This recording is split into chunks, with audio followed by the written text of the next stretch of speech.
సుమన్ టీవీలో మీ personal and business promotions కోసం కింది నెంబర్కి కాంటాక్ట్ చేయండి.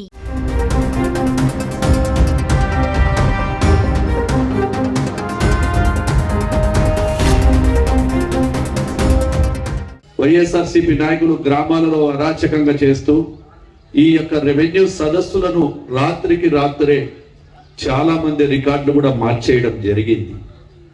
రాత్రి ఒక రికార్డు ఉంటుంది, తెల్లవారి లోపల అక్కడ స్థానికంగా ఉండేటువంటి అధికారులను బెదిరించి కానీ లేకుంటే అక్కడ ఉన్నటువంటి ఆపరేటర్ల సిస్టమ్ కూడా గతంలో ఎన్ని ఎంఆర్ వాక్స్ నాకు స్వయంగా తెలుసు. రికార్డులు తారుమారైనాయి, మా రికార్డులలో పేర్లు లేవు, 1Bలో వేసేసినారు, అడంగల్ అయినాయి, మాకు తెలియకుండానే కొన్ని రిజిస్ట్రేషన్లు జరిగిపోయినాయి అనేటువంటి అప్లికేషన్లు కానీ అర్జీదారులు కానీ వాళ్ళ బాధలు చెప్పుకోవడానికి వచ్చినప్పుడు చాలా బాధ వేసింది.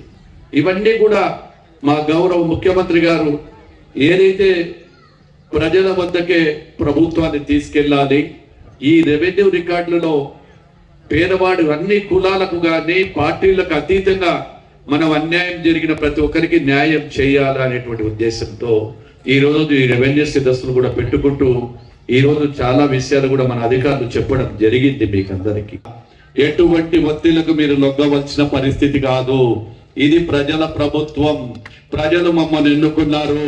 పైన ఉండేటువంటి అధికారులు తీసుకునేది ఈక్వల్ గా మనం కోర్టుకు ఒక జడ్జి ముందరికి వెళ్తే ఏ విధంగా మనం ఆ జడ్జి గారు రాస్తారో అదే విధంగానే ఇక్కడ జరుగుతుంది.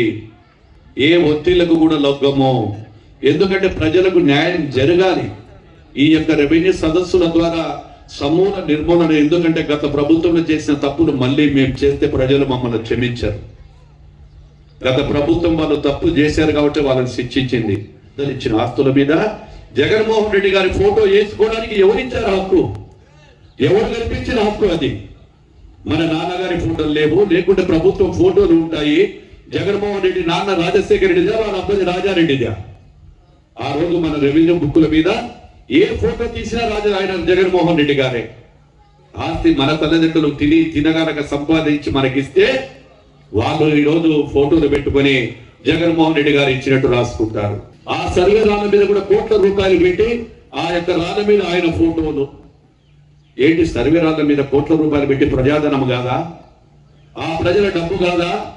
నాడు ఆ ప్రజల ధనంతోనే ఆ రోజు డ్యూటీలు చేసి ఈ రోజు ఫోటోలు వేసుకోవడం కానీ సర్వే రాళ్ళ మీద కూడా వేసుకోవడం జరిగింది.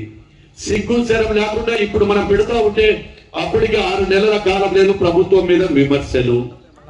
6 నెలలు అయింది కదా అంటున్నారు. ఖచ్చితంగా మంచి పరిపాలన ఇస్తాము. ఎందుకంటే మీరు చేసేటువంటి చిన్న చిన్న తప్పులకు కుటుంబ తగాదాలు వస్తున్నాయి. కుటుంబాల మధ్యలో ఉన్నటువంటి ప్రేమాభిమానాలు దూరం అవుతున్నాయి. వీటికన్నింటికి కూడా కారణం గత పాలకులు, రెవెన్యూలో కొంతమంది ఉద్యోగస్తులు. నేను అందరినీ మాట్లాడలేదు. జేసీ గారు దయచేసి మీరు కూడా సర్వే మీరు చూడండి. ఇక్కడ కొంతమంది వీఆర్ఓలు, ఆర్ఐలు ప్రైవేటుగా ఆఫీసులు పెట్టుకుని ఒక ప్రభుత్వాలు నడిపినట్టు ఇప్పటికి కూడా చాలా మంది చేస్తా ఉన్నారు. ఇప్పటికి కూడా చెప్పుకోవడానికి నాకు కూడా కొద్ది ఇబ్బందిగానే ఉంది. ఇప్పటికి కూడా వీఆర్ఓలు, ఆర్ఐల వ్యవస్థలో మార్పులు రాలే. అవి రావాలంటే కలెక్టర్ గారు, జేసీ గారు, ఎంఆర్ఓ గారు, సంబంధించిన ఆర్డీఓ గారు మీరు తీసుకోవచ్చిన చర్యలు. ఎందుకంటే రాజకీయ నాయకులు వస్తుంటాం పోతుంటాం. మీరు ప్రభుత్వం మీకు జీతాలు ఇచ్చి మిమ్మల్ని పెట్టి మీరు కస్టడీలు, వీళ్ళ ప్రభుత్వ వీళ్ళ ఆస్తులకు అన్నిటికీ, ప్రభుత్వ ఆస్తులకు అందరికీ కూడా మీరు కస్టడీ. అంటే ఒక ఆడ కూతురు అబద్ధాలు చెప్తారా? అంటే ఒక రైతు బిడ్డకు పుట్టినామే నీ మీద అబద్ధాలు చెప్తారా? ఇది నువ్వు ఎన్ని గంటలకు ఇచ్చావు? అది అప్పుడు ఎప్పుడు చెప్తావు? 12 గంటలకు సస్పెండ్ చేసేయి.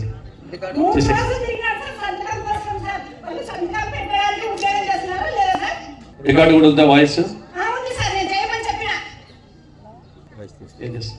సస్పెండ్ చేయండి. వాయిస్ రికార్డు కూడా కలెక్టర్ గారికి ఇవ్వండి. ఫార్వర్డ్ కలెక్టర్ తీసుకుని ఇక్కడే సస్పెండ్ చేయండి. సస్పెండ్ అవుతారు. నిలబడిగా సస్పెండ్ చేయండి. తర్వాత మళ్ళీ ఎంక్వైరీ చేస్తారు. మీరు కూడా ఎంక్వైరీ చేయండి, ఎవిడెన్స్ తీసుకోండి. అతను నిలబడిన ఫోటో, అక్కడ ఎన్ని గంటలకు ఇచ్చారు, ఇద్దరు కూడా టెలిఫోన్లో మీరు లొకేషన్స్ కూడా రానే అవుతాయి, అన్ని దొరుకుతాయి. ఇక్కడ నేను ఇంతకు ముందే చెప్పాను, కొంతమంది ఆర్డీఎంఓ, విఆర్ఓలు, ఆర్ఐల వల్ల ప్రభుత్వానికి పేరు చెడ్డ పేరు వస్తుందని చెప్తున్నా. నా పేరు యామ రాధమ్మ, మాది యాగంటిపల్లె, మాది బనియానపల్లె తాలూకా, నంద్యాల జిల్లా. మా అక్కకు క్యాన్సర్ వచ్చి చనిపోయింది, బ్లడ్ క్యాన్సర్. 4 లక్షల డబ్బులు అయినాయి. 4 లక్షల డబ్బులు అయింటే బీఆర్ఓ దగ్గరికి సీఎం పన్ను పెట్టుకోవడానికి పోతే 3 రోజులు తిప్పుకున్నాడు. రోజు రేపురా రేపురా అని పెడతాను అన్నాడు. గంగన్న బీఆర్ఓ దగ్గరికి బనియానపల్లెకి పోతే 3వ రోజు డబ్బులు పెట్టుకున్నావా, నువ్వు డబ్బులు పెట్టుకుంటే సంతకం పెడతా అన్నాడు. డబ్బులు ఎంత ఇవ్వాలి సార్ అంటే 2000 ఇస్తే పెడతా లేకుంటే అన్నాడు.